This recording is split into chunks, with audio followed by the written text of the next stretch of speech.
পদ পেতে বসে আছে ১.৫ লক্ষ যোদ্ধা। ১.৫ লক্ষ যোদ্ধা শুধু খালি হাতে এবার বসে নাই, প্রায় ১.৫ লক্ষের উপরে অত্যাধুনিক প্রযুক্তির ক্ষেপণাস্ত্র টার্গেট করা আছে। একটি ইশারা আর একটা কমান্ড, শো করে উড়ে যেতে পারে ১.৫ লক্ষ মিসাইল। বুঝতেই পারেন ভারত রাষ্ট্র তস্তস হয়ে তামাতামা করছো যে তোমরাই খালি ঘটনা ঘটাইবা আর আমরা ধৈর্য টর্য ধরে দেখা আমাদের কোনো চেতনা বা বোধ নাই নাকি? আছে আমাদের আছে, আমরা জানি হাউ টু ডিল, কিভাবে আঙুল বাঁকা কইরা ডিব্বার ভেতর থেকে ঘি। এই সাহায্য দ্রুততম সময়ে আসা শুরু করবে এই প্রতিশ্রুতিও আমাকে দিয়েছেন। মোদির মাথায় হাত, ইন্ডিয়ার সর্বনাশ। একটা কথা আছে না যে ফান্দে পড়িয়া বগা কান দিলে, গ্রাম অঞ্চলে বহুল প্রচলিত। একটা সুখবর হচ্ছে পরিস্থিতি বাংলাদেশে অনুকূলে আসছে। বাংলাদেশ সরকারের স্মার্ট অ্যান্ড টাইমলি ডিপ্লোমেসি, জনগণের ঐক্যবদ্ধ প্রতিক্রিয়া, ধৈর্য, সহনশীলতা, সেই পরিস্থিতিতে বাংলাদেশের জন্য ভালো কিছু ঘটছে। পরিস্থিতি বাংলাদেশে অনুকূলে আসছে। আমার আপনার কপাল ভালো যে আমার দেশটাকে এখন একজন নোবেল বিজয়ী রিপ্রেজেন্ট করছে, যার সামনে ভারতীয় কুত্তার বাচ্চারা বলদের মতো বই খায়, তার সামনে দাঁড়াতে পারে। আজকে গত ৫৪ বছরের হিস্ট্রিতে ভারত এই প্রথম বাংলাদেশের মাটিতে ছাত্রদের দ্বারা পাছার মধ্যে লাফ থেকে তাদের পুতুল নিয়ে দৌড়েছে। গ্রেফতার হয়েছিল ভারতের প্রধানমন্ত্রী নরেন্দ্র মোদী। বাংলাদেশ ইস্যুতে এবার সরাসরি মোদী সরকারকে দুষলেন পশ্চিমবঙ্গের মুখ্যমন্ত্রী মমতা বন্দ্যোপাধ্যায়। বাংলাদেশ সীমান্তে আগুন জ্বললে পশ্চিমবঙ্গ তো বটেই, বিহার উড়িষ্যাও রেহাই পাবে না। উত্তেজনার মধ্যে এবার ভারতকে ব্যান্ড উইথ ট্রানজিট দেওয়ার প্রস্তাব প্রত্যাখ্যান করল বাংলাদেশের অন্তর্বর্তী সরকার। বাংলাদেশের ভূখণ্ড ব্যবহার করে এই সুবিধা ভোগের আবেদন জানিয়েছিল নয়াদিল্লি, কিন্তু সেই প্রস্তাব নাকচ করে দিয়েছে বাংলাদেশ টেলিকমিউনিকেশন রেগুলেটরি কমিশন। ভারতকে ঠেকানোর জন্য প্রতিটা বন্দুক, প্রতিটা ট্যাঙ্ক, প্রতিটা ড্রোন বাংলাদেশ কিনে থাকে। জাতীয় পার্টির বর্তমান চেয়ারম্যান জি.এম. কাদের তিনি একটি সংবাদ সম্মেলন করেছেন এবং দাবি করেছেন যে তিনি জাতীয় ঐক্যের নামে তিনি মূলত জাতীয় অনৈক্যের ডাক দিয়েছেন। সম্মানিত দর্শক, আসসালামু আলাইকুম। আরেকটি নতুন ভিডিওতে আপনাদের স্বাগতম। আরেকটি গুরুত্বপূর্ণ ভিডিও নিয়ে আপনাদের সামনে হাজির হলাম। ভিডিওর অংশ বিশেষ দেখে বুঝতে পারছেন যে ভিডিওটা কতটা গুরুত্বপূর্ণ এবং কোন বিষয়কে ইঙ্গিত করছে। একটু পরে আপনারা মূল ভিডিও দেখতে পাবেন, তাই ধৈর্য ধরে সম্পূর্ণ ভিডিওটা দেখার অনুরোধ রইল। আর আপনি যদি এই চ্যানেল নতুন হয়ে থাকেন, চ্যানেলকে সাবস্ক্রাইব করে রাখতে পারেন। আর আমাদের কমেন্ট বক্সে আপনার গুরুত্বপূর্ণ মতামত জানিয়ে দিতে পারেন। আমি আর কথা বাড়াবো না, আমি আপনাদের নিয়ে যাচ্ছি মূল ভিডিওতে। তাহলে একটি লাইক দিয়ে আপনারা সম্পূর্ণ ভিডিওটি দেখতে থাকুন। কলকাতার জনগণকে তাদের মিডিয়া ব্যবহার করে, ওই যে একটা আছে না কি যে বাংলাদেশ শেষ, বাংলাদেশ থাকবে না, ওরকম চার চোখো কিছু সাংবাদিক দিয়ে মারি প্রচার প্রপাগান্ডা চালিয়ে জনগণকে দিয়েছে বিগড়ে। আর এর ফলে কলকাতার যারা ব্যবসায়ী তারা ভাবলো যে একটা কাজ করা যায়, মানে বাঙালিকে একদম উচিত শিক্ষা দিব। বাংলাদেশিদের উচিত শিক্ষা দিতে গিয়ে কি করলো, নিজের নাক কেটে অপরের যাত্রা ভঙ্গে ট্রাই করলো। তো এখন এই জামাই আদর করার জন্য আবার এই কান্নাকাটি, মানে কি আসলে দেখেন, আমি বরাবর বলছি যে রাজনীতিবিদদের কথার ফাঁদে পা দিবেন না, মিডিয়াতে যা আছে তাই খাবেন না, কারণ এই মুহূর্তে ভারতের মিডিয়া কোথাও না কোথাও বাংলাদেশকে অস্থিতিশীল করার ট্রাই করছে। তো সেই তো লাইনে এলেন, মানে মাঝখানে এত কাহিনী কেন করলেন, কিন্তু এখন চাইলে কি বিষয়টা সমাধান হয়ে যাচ্ছে? দর্শক, কলকাতার বেশ কয়েকটা কি বলে যে খুবই জনপ্রিয় এরিয়া, এই এরিয়াগুলো বেসিক্যালি বাংলাদেশের জনগণ কর্তৃক, মানে আমরা যারা বিভিন্ন সময় ভারতে চিকিৎসা করতে চাই, আমরা কলকাতায় ভ্রমণ করতে যাই, আরও বিভিন্ন ইস্যুতে কলকাতায় যাই, তো আমরা কিন্তু হিউজ পরিমাণ টাকা খরচ করি, লাইক প্লেন ফেয়ার থেকে শুরু করে আপনার বাস থেকে শুরু করে সেখানে হোটেল, মোটেল, রেস্তোরাঁ, হাসপাতাল, প্রত্যেকটা জায়গায় কিন্তু আমরা টাকা খরচ করি, তাই না? ফ্রিতে তো আর কলকাতা আমাদেরকে ভিসা দিচ্ছে না। তো আমরা যখন কলকাতাতে ১০০ টাকা খরচ করে চিকিৎসা করছি, এখন যখন কলকাতার ব্যবসায়ীরা, কলকাতার হাসপাতালওয়ালারা যখন সিদ্ধান্ত নিল, তো বাংলাদেশের তারা এই মুহূর্তে সিঙ্গাপুর, থাইল্যান্ড, তারপর হচ্ছে মালয়েশিয়া সব বিভিন্ন জায়গায় কিন্তু যাওয়া শুরু করে দিয়েছে। এতে কলকাতার পর্যটন ব্যবসা নামছে বিশাল ধস। ধারাবাহিক রিপোর্টের এবার অংশ হচ্ছে আপনার বাংলাদেশি দর্শকদের আপনার যে পরিমাণ কি বলে যে সেখানে অত্যাচার করা হয়েছে, নির্যাতনের ঘটনা ঘটেছে। আর এতে কলকাতার নিউ মার্কেটের মার্কুইস স্ট্রিট ফ্রি ফুল street welfare society, new market trade association, hotel owners association Bangladeshi পর্যটকদের উদ্দেশ্যে তারা একটা নতুন বার্তা দিয়েছে। দেখেন, আমরা বাংলাদেশি জনগণকে বয়কট করবো না, তারা যেন নিশ্চিন্তে এখানে আসেন, যতটা পারবো এবার তাদেরকে নিরাপত্তা দেওয়ার পাশাপাশি বিশেষ ডিসকাউন্টও ঘোষণা করেছে হোটেলের মালিকগুলো। তথ্য বলছিল যে Marquis street free school street যে ওয়েলফেয়ার সোসাইটি, তাদের প্রায় সেখানে ১০৪টা আপনার হোটেল আছে, যেখানে প্রায় ৪,০০০-এর উপরে মানুষ কর্মরত। এরপর ট্যাক্সি ড্রাইভার আছে, এই জায়গাটাকে কেন্দ্র করে খাবারের ব্যবসা আছে, মানুষ গেলে সেখানে কাপড় চোপড় কেনাকাটা করছে, বিভিন্ন প্রসাধনী কেনাকাটা করছে, বিভিন্ন জায়গায় ঘুরছে, গাইডরা আছে। সো এখানকার বিশাল জনগোষ্ঠী কিন্তু বাংলাদেশের এই জনগণগুলোর উপরে কানেক্টেড ছিল। আর রাইট নাও তারা পড়ছে বিপদে, মানুষগুলো কর্মহীন। আমরা বাংলাদেশ বলেন আর কলকাতা বলেন, সরকার ঘরে এসে খাবার দিয়ে যায় না। যদি আপনার পেটে খাবার না থাকে, আপনি নিজেকে চুরি করুন, ডাকাতি করুন, কর্ম করুন, আপনাকে কিন্তু পয়সা ইনকাম করতে হবে। তো এই পরিস্থিতিতে আপনার আজকে যিনি আপনার এই মার্কুইস স্ট্রিট ফ্রি ফুল স্ট্রিট ওয়েলফেয়ারের যিনি যুগ্ম সচিব আছেন মন্তর সরকার, তিনি বলছেন নিউ মার্কেট মূলত বাংলাদেশ ভিত্তিক অঞ্চল, বাংলাদেশি পর্যটকদের উপর নির্ভর করে এখানকার মানি এক্সচেঞ্জ, হোটেল, পর্যটক ব্যবসা চলছে, তাই তাদের অনুপস্থিতি আমাদের এখানে প্রভাব ফেলছে। এখানে আমি বলি যে ওনার বক্তব্য আমি শুনছিলাম ভিডিও বার্তাটা, সেখানে তিনি বলছিলেন যে যেখানে একটা হোটেলে কথার কথা আগে ১০০% কি বলে যে পর্যটক থাকতো বাংলাদেশি, এখন সেখানে আছে 20-30%, বরং এটা আরও কমে যাবে যে পরিস্থিতি তৈরি হয়েছে। তো তার অভিমত যে সম্পর্ক নষ্ট করার জন্য কিছু গুজব ছড়াচ্ছে, কিন্তু সেদিকে কান না দিয়ে বাংলাদেশের পর্যটকদের জানাবো আপনারা এখানে আসুন। দুই দেশের মধ্যে ভালো সম্পর্ক রয়েছে, দুই দেশই ব্যবসায়ীরা রয়েছেন, তাই আমাদের উভয় পক্ষকে এই সমস্যার সমাধানের জন্য এগিয়ে আসতে হবে। উত্তেজনার মধ্যে এবার ভারতকে ব্যান্ড উইথ ট্রানজিট দেওয়ার প্রস্তাব প্রত্যাখ্যান করল বাংলাদেশের অন্তর্বর্তী সরকার। উত্তর পূর্ব ভারতের রাজ্যগুলোতে মোবাইল ইন্টারনেট সংযোগ বাড়ানোর লক্ষ্যে বাংলাদেশের ভূখণ্ড ব্যবহার করে এই সুবিধা ভোগের আবেদন জানিয়েছিল নয়াদিল্লি, কিন্তু সেই প্রস্তাব নাকচ করে দিয়েছে বাংলাদেশ টেলিকমিউনিকেশন রেগুলেটরি কমিশন। কেন এই সিদ্ধান্ত আর এখন কি করবে ভারত, বিস্তারিত জানাচ্ছেন এস এ রাজ। বাংলাদেশের উপর দিয়ে ভারতের উত্তর পূর্বাঞ্চলীয় 7 রাজ্যে ব্যান্ড উইথ নেওয়ার প্রস্তাবকে গ্রহণ করেনি টেলিযোগাযোগ নিয়ন্ত্রণ সংস্থা বিটিআরসি। সম্প্রতি ভারতের দেওয়া এই প্রস্তাবের বিষয়ে এমনই সিদ্ধান্ত নেওয়া হয়েছে বলে বিটিআরসি সূত্রে জানা গেছে। দেশের দুই international terrestrial cable company Summit Communications ও ফাইবার অ্যাট হোম এবং বাংলাদেশের টেলিকম অপারেটর এয়ারটেল সম্মিলিতভাবে এই ব্যান্ড উইথ অবকাঠামো স্থাপনের উদ্যোগ নিয়েছিল। আওয়ামী লীগ সরকারের সময় নেওয়া এই প্রক্রিয়া অনেকটাই এগিয়ে গিয়েছিল, কিন্তু শেখ হাসিনা সরকারের পতনে তা থমকে যায়। ভারতীয় এয়ারটেল এ বিষয়ে বাংলাদেশের পররাষ্ট্র মন্ত্রণালয়ে আবেদন করেছিল। পররাষ্ট্র মন্ত্রণালয় এটি টেলিযোগাযোগ বিভাগে পাঠায়, পরে তা বিটিআরসি-কে পাঠানো হয়েছিল যাচাই করতে। সূত্র জানিয়েছে, রাজনৈতিক পট পরিবর্তন না হলে এতদিনে হয়তো ট্রানজিটের অনুমোদন পেয়ে যেত ভারত। পরিকল্পনা ছিল সামিট ও ফাইবার অ্যাট হোম আখাউড়া সীমান্তে terrestrial cable landing station TCLS স্থাপন করবে, আর এই স্টেশনের সাথে সংযুক্ত করার কথা ছিল কক্সবাজার ও Kuakata Bangladesh submarine cable landing স্টেশনের, যার মাধ্যমে সেবা সিঙ্গাপুর পর্যন্ত সম্প্রসারিত হবে। আখাউড়া TCLS থেকে ভারতীয় এয়ারটেল উত্তর পূর্বাঞ্চলীয় রাজ্য ত্রিপুরা, মিজোরাম, মণিপুর, অরুণাচল প্রদেশ, আসাম, নাগাল্যান্ড ও মেঘালয়ে দ্রুতগতির ইন্টারনেট সেবা দেওয়ার কথা ছিল। সংশ্লিষ্টরা বলছেন, এই ট্রানজিটে বাংলাদেশের তেমন কোনো লাভ নেই, শুধু আওয়ামী লীগ সরকারের সুবিধাভোগী সামিট ও ফাইবার অ্যাট হোমের কিছু ব্যবসা হতো।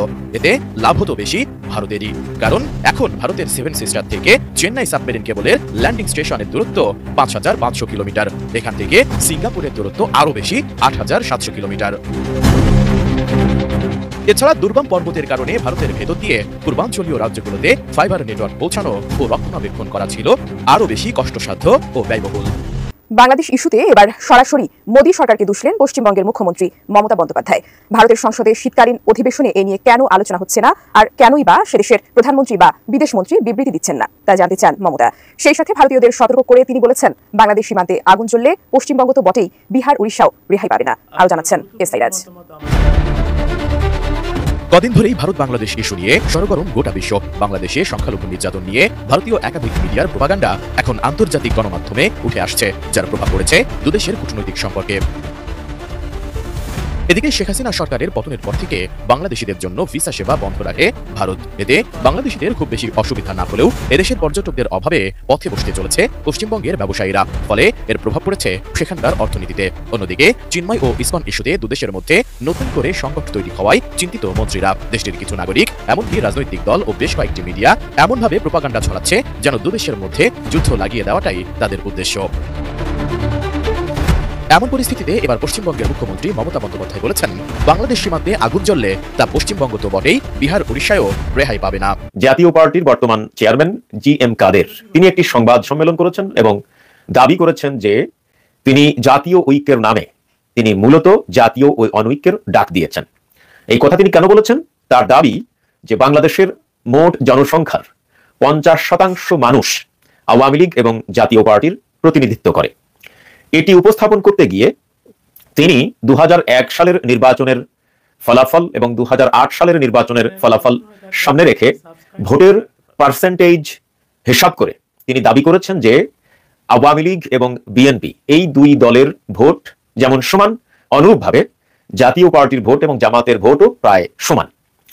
তো সেই হিসাবে তিনি বলেছেন যে 50% জনগোষ্ঠীকে বাদ দিয়ে তিনি যে জাতীয় ঐক্যের ডাক দিয়েছেন এটি আসলে জাতীয় ঐক্য নয়, এটি জাতীয় অনৈক্য। তিনি মূলত জাতীয় অনৈক্যের ডাক দিয়েছেন।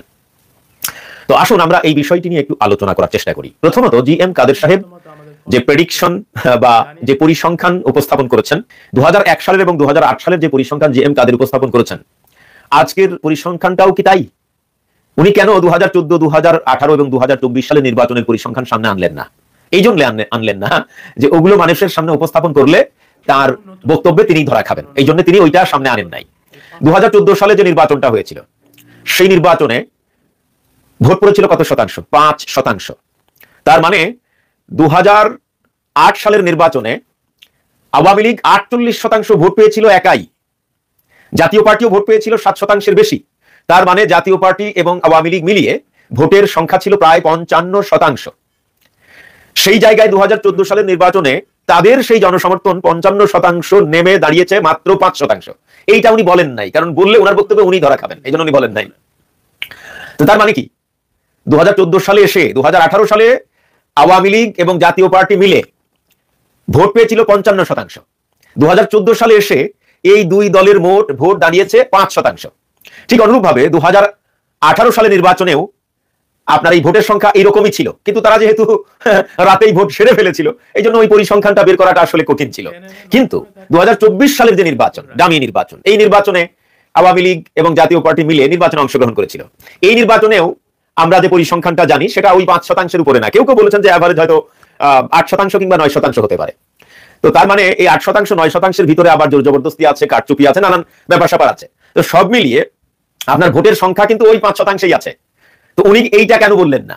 উনি সেই 2001 সালের পরিসংখ্যান, 2008 সালের পরিসংখ্যান সামনে এনে তিনি প্রমাণ করার চেষ্টা করতেছেন যে বাংলাদেশের অর্ধেক জনগোষ্ঠী আওয়ামী লীগ এবং জাতীয় পার্টির রাজনীতির সাথে জড়িত বা আওয়ামী লীগ বা জাতীয় পার্টিকে সমর্থন করে।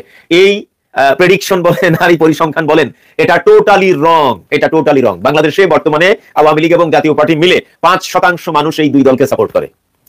পরিসংখ্যান এটাই বলতেছে, এটা আমার বানানো কথা না, পরিসংখ্যান বলতে আমিও পরিসংখ্যানই দান করাচ্ছি। বাংলাদেশের জন্য একটা সুখবর হচ্ছে, পরিস্থিতি বাংলাদেশে অনুকূলে আসছে। বাংলাদেশ সরকারের স্মার্ট অ্যান্ড টাইমলি ডিপ্লোমেসি, জনগণের ঐক্যবদ্ধ প্রতিক্রিয়া, ধৈর্য, সহনশীলতা, ভারত বাংলাদেশ সম্পর্কের যে অবনতি বা ভারতের পক্ষ থেকে যে একপাক্ষিক উস্কানি, সেই পরিস্থিতিতে বাংলাদেশের জন্য ভালো কিছু ঘটছে, পরিস্থিতি বাংলাদেশে অনুকূলে আসছে। আরো সহজভাবে যদি বলি, ভারত অনেকটা চুপছে যাচ্ছে। হ্যাঁ, এদের ষড়যন্ত্র থামবে না, থামেনি, কিন্তু কিছুটা হলেও ওদের টনক নড়েছে। বাংলাদেশ সরকার কঠিন অনেক পদক্ষেপ নিয়েছে, আপনারা জানেন যে কৌশলগত পদক্ষেপের কথাও বলেছি, এমনকি প্রয়োজনে যুদ্ধ করবে এরকম একটা মানসিকতাও তারা দেখিয়েছে।